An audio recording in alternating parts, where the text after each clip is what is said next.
Basta.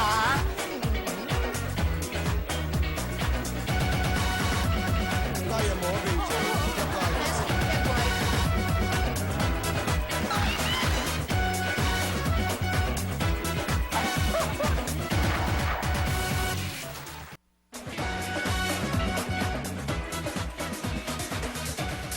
Once upon a time, may dalawang magkababayan sa Samar na nagkukwentuhan. Nananahay dito halawang. Halawang, nagtatahi ang mga sarwan. Nagtatahi sa ruwal, nagtatahi at mga bado. Ah, dire, anak sinusugad na sabroso. Sabroso nga. At ang dalawang magkababayan, nagkabiruan. Ano ang tawag mo sa baboy na marunong ng self-defense? Karate, halimbawa. Ay, parang hindi ko yata yan alam. Di mo alam? Hindi ko alam. Naku, Diyos ko, diri ka maaram. Dire. Simple lamang ito. Ano? Pork chop. O, eto naman. Ano naman ang tawag mo sa baboy na nabugbog? Nabugbog. Oo, tapos napuruhan. Ayan. Napuruhan. Tapos dadalhin siya sa ospital. Abay, napakahirap naman yata niyan. Ano? Ay, nako, isasakay siya siyempre sa ambulansya. Di ba? Kaibigan, magandang umaga. Alam niyo ba kung bakit baboy ang aming pinag-uusapan? Ni Poo ngayong umaga, abay siyempre, dahil ang nasa ating harapan ay lechon. Ito po ang sikat na lechon dito sa Kamaynilaan. Sabroso po ang kanyang pangalan. At eto ang interesting kwento ng lechon na ito. Once upon a time, may baboy na ang pangalan ay Sabroso. Doon sa Western Visayas siya nakatira. Gulay at prutas ang kanyang kinakain. At dahil the best siya sa lahat ng mga baboy, siya ang napili para maging lechon. Hindi ba mga nanay, mga tatay, pag fiesta, pag birthday, pag kahit anong engrandeng salo-salo, kailangan may Lechon. lalo na sa aton. Oo. Lalo na aton. Summer, oo. Diba? Kasi ang lechon parang, parang pang ano yan, parang, ay, Status quo. oo, yung parang gano'n, yung, Diba? ay, naku, yung kapitbahay natin, may lechon. Ay, mayaman. Tama yan. Parang Tama yan. gano'n. Parang hindi yata kumpleto ang isang selebrasyon dito sa atin, lalo na pagkainan na walang lechon. Ikaw sabi mo na natikman mo ng sabroso. Natikman ko na kanina, hindi ako nakapagpigil. Ah, hindi ka Oo, hindi ako nakapagpigil. nakapagpigil. Ang sarap. Ikukwento natin sa inyo, kaibigan, kung ano ang kwento sa likod ng sabroso. Okay? At para magkwento niya, narito ang ating mga kaibigan. Si Manolo at saka si Erica. Hi! Hi, Manol and Erica! Kwento, bakit sabroso? Sabroso is Spanish for masarap, savory. Kaya naman pala sa ating munting kwento, proud si Sabroso maging lechon. Kasi masarap pala siya. Ano ang pagkakaiba, Manolo, ng native na baboy at saka hindi?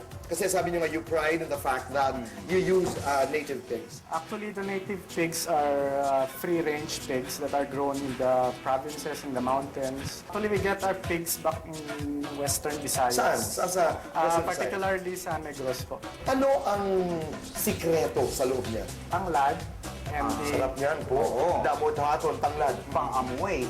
for the aroma. Right. Tapos we put yung mga dahon ng sampalok na fresh. Okay. Saka yung bunga din ng sampalok. Yun ang nagbibigay ng lasa. Kasi ako, ang paborito kong bahagi ng lechon, maliban ho sa balat, no? Ay yung ribs, kasi nandun yung alat. Nandun kasi nakadikit yung mga herbs eh. Bilang negosyo, kumustahin natin ang Sabroso lechon. Bakit naman kayo napasok sa negosyo? Kasi kami, si Charlie, Manolo, and I, we're foodies talaga. Tapos, mahilig kaming mag-try ng mga iba't ibang pagkain. Tapos, parang realize namin na lechon is very lucrative. Kumusta ang umpisa? Dahil marami na ang tao ngayon na nag-iisip ng mga negosyo. At the start, we only stock around 10 pigs and slowly we add. At the start, it was quite hard. Nag-umpisa kayo sa ilan ang naibebenta niyo. At first, we would sell like around 2, 3 lechon. And how would you market? Would you call? Would you have flyers? How did you Online. advertise? Online. Online. Merong nag-introduce this site for mga Sweaty events. Networks, Sweaty which is our Networks. friend. Sa mga natatakam na dito sa Sabroso lechon, heto ang masarap na impormasyon. Kayo ba'y nagbebenta ng per kilo?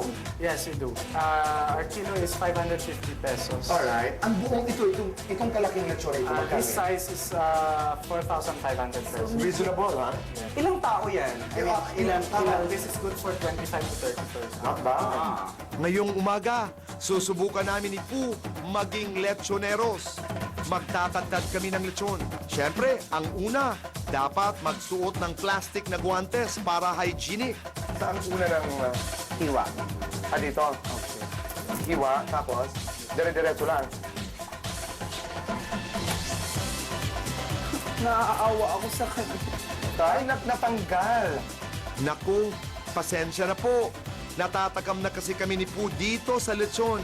Sige nga po, pakitanggal na lahat ng dahon sa loob ni Sabroso. Ayan yung mga spices and ayan, herbs.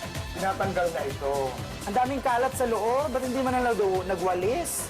Dahon nga naman ang ano. Sampalok. Sampalok. At mismo mga sampalok mismo talaga siyang... Mismo.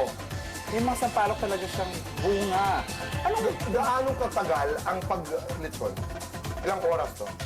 2 hours? Pagkatapos tanggalin ang lahat ng dahon, ready na kami mag-chop. Tapos, halimbawa ito po, okay, ginaganyan na. Yan. Okay. Oh. Tapos, Ayan, yung titikman mo yan bago mo ibigay sa customer. customer. Kasi Hindi, para, loko lang. Hindi, yung totoo. Oo. Para makasigurado ka. Tama. At pagkatapos tadtarin, ready na ang Sabroso lechon ikilo at ibenta sa mga customer. Ikaw ba may mga palabas at may mga...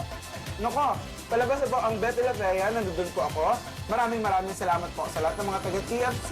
Maraming salamat sa inyong pagsama sa amin dito sa Sabroso. Napakasarap na lechon. Marami pa pong mga kwentuhan ang magaganap dito lamang po sa Boy.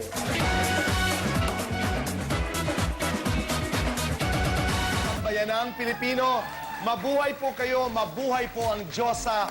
Ito po ang Boy!